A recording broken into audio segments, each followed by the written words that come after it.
Leo nataka nikupe topic ambayo iko closely related kwenye eneo la mapenzi pamoja na ndoa. Whether uko kwenye mapenzi na mchumba wako na boyfriend girlfriend wako, lakini awezekana uko kwenye mapenzi na mke au mume wako.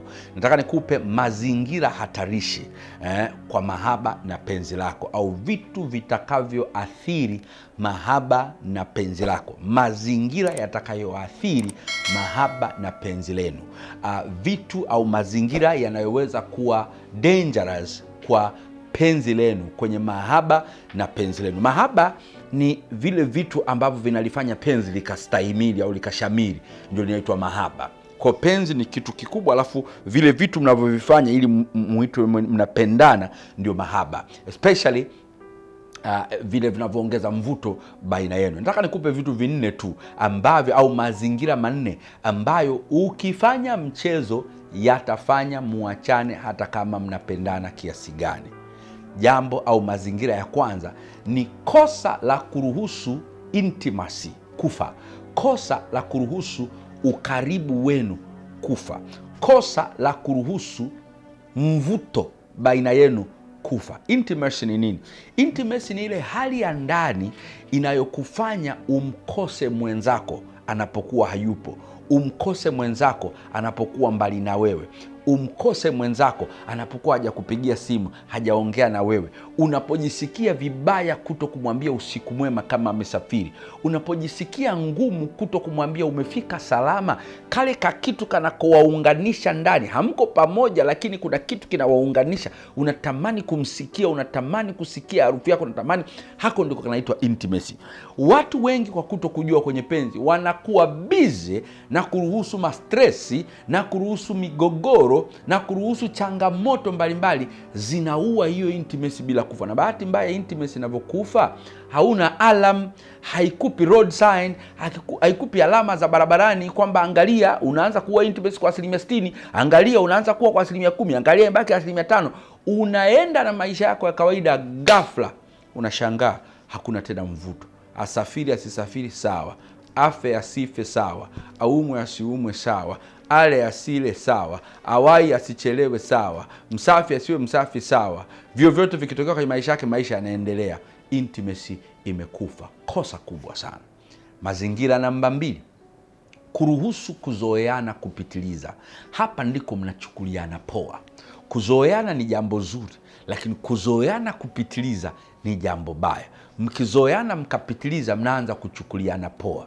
Zamani alikuwa kiumwa kidogo, unataka ujue afya yake inaendelea vipi na kumshauri kwenda hospitali. Sema, na sio tu kumshauri kwenda hospitali, unakwenda naye hospitali. Sasa hivi huna kabisa huo mpango.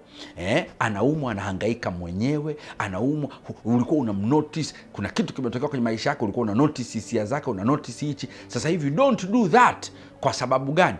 Mambo yako, hisia zako zimekufa kwake, unamchukulia poa. Zamani ulikuwa unataka kujua anapenda nini, unataka kujua sherehe hii anataka kufanya hivi, anataka kuvaa nini, unataka kujua nini kwenye mapenzi, mkifanya mapenzi, unataka anapenda nini, anaenjoy hivi. Sasa hivi you don't care, hujali, mmezoeana kupitiliza. Especially watu wakishapata watoto, ndoa miaka 5-6 imeshafika, mmezoeana. Usifanye hilo kosa, utavunja na kuua mahaba na penzi lenu.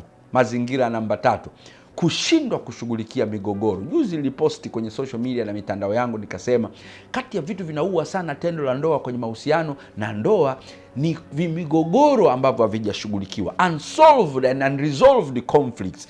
Mmegombana hichi, mmenuniana hichi, mnanuniana mwezi, mnanuniana wiki kadhaa, akinuna huyu na huyu naye anamjibu kwa kununa, hamna muda wa kuongelea changamoto zenu, mnanuniana. Na kuna wengine ndio wataalamu, akinuna Alhamisi mpaka Alhamisi, akinuna mwezi mpaka mwezi. Mwisho wa siku migogoro vinaua ile hamu yenu ya intimacy, vikiua ule karibu wenu. Hata mlikuwa mmezoea kuzungumza kitu cha kawaida, kuanzishiana mapenzi, sasa hivi mnakuwa wabaridi, mnakufa ganzi. Mwisho wa siku tendo la ndoa linakufa, mwisho wa siku ukaribu wenu unakufa, mwisho wa siku mnaanza kuishi tu kama baba na mama kwa sababu tu mna watoto. Don't do that. Don't do that. Jifunzeni kuresolve migogoro yenu mara kwa mara vinapotokea. Mazingira ya mwisho, mnapopoteza emotional interest. Zamani ulikuwa ukimuona amekaa vibaya kakanga pale kamoja, unaonyesha kumtaka. Zamani ulikuwa husubiri aanzishe yeye mapenzi, unamwambia kwamba umemmisi, unamwambia nikirudi utakuwepo, unamwambia vipi tutoke basi, unamwambia hebu twende basi na wewe nikusindikize. Zamani ulikuwa unaonyeshana kumtaka, unaonyesha kumhitaji, unaonyesha kuwa na kiu naye, unaonyesha kuwa na njaa naye hata ya kimapenzi. Lakini sasa hivi upo tu, twende sehemu fulani, bwana mimi nimechoka, tufanye hichi, bwana sina nani, unaonaje tufanye hivi, bwana mimi niko busy. Una emotional interest, unaonekana una haja naye kihisia, yani umhitaji. Zamani alikuwa hata akivaa night dress, unaonekana kuwa na njaa naye kumgusa. Sasa hivi wala mkienda kitandani, huyu anasogelea huko, anasogelea huko, analala anaangalia kwa biashara imekwisha. Don't do that. Mazingira hayo yataua penzi lenu na mahaba yenu yatapotea. Mwisho wa siku mlianza vizuri, mtamaliza vibaya na penzi lenu litakufa kabisa. Don't do that. Mimi naitwa Dr. Chris Mauki.